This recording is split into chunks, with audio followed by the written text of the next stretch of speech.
Episode 46 this week, Return to Tomorrow. This one was kind of there. It was kind of there. Not a bad episode, not the greatest. It was there. It was an episode.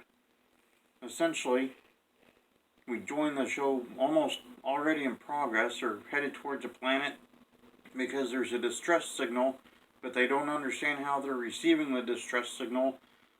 It's just kind of there. Then they get near the planet and the voice just pops in. It's not in the communication system. It's just there saying that they sent the distress signal and they want some help. Beam down to the planet.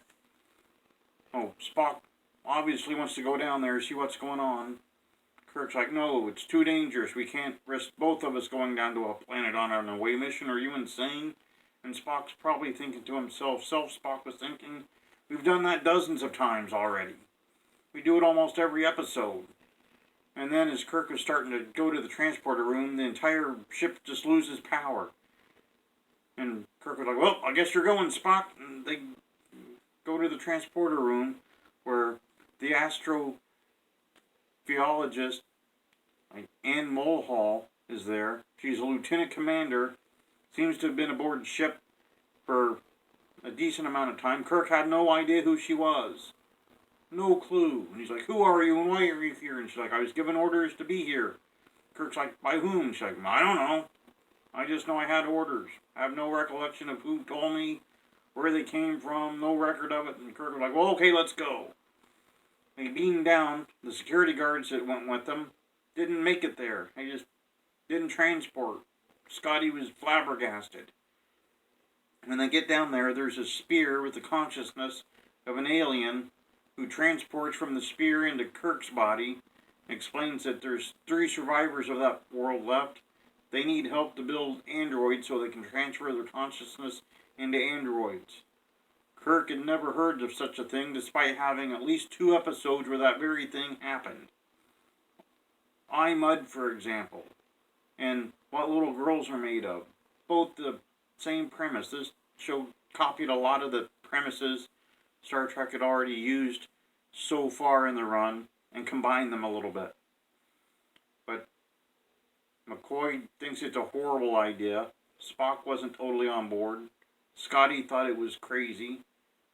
Kirk's like, well, what if the Apollo mission had failed? Where would we be? Let's do it. And so he beamed these spears up. They transported into Kirk, Muldaur, and Spock.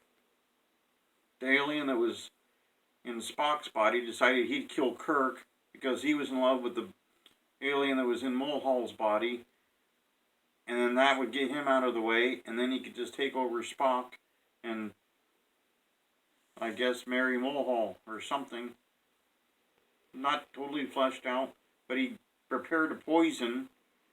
Nurse Chapel caught it, and he's like, oh yeah, I forget that you ever saw this. And he's like, I forget I saw this, and walked away.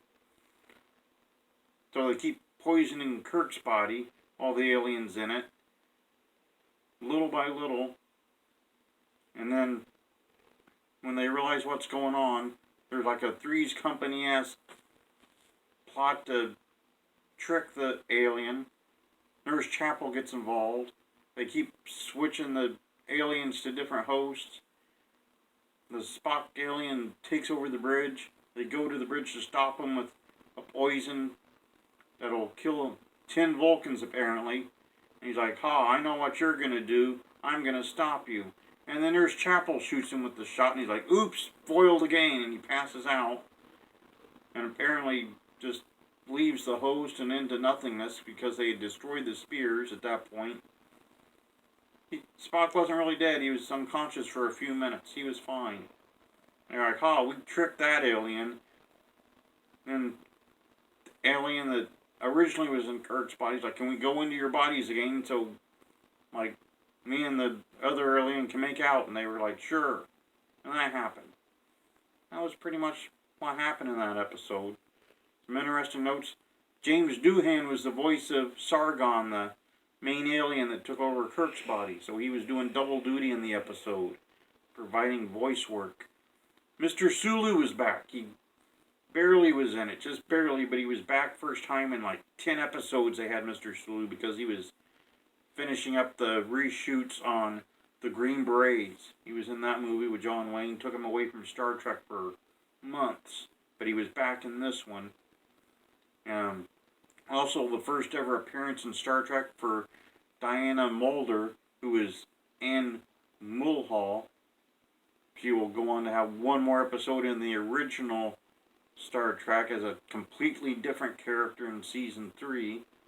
Mulhall had one and done for the original series.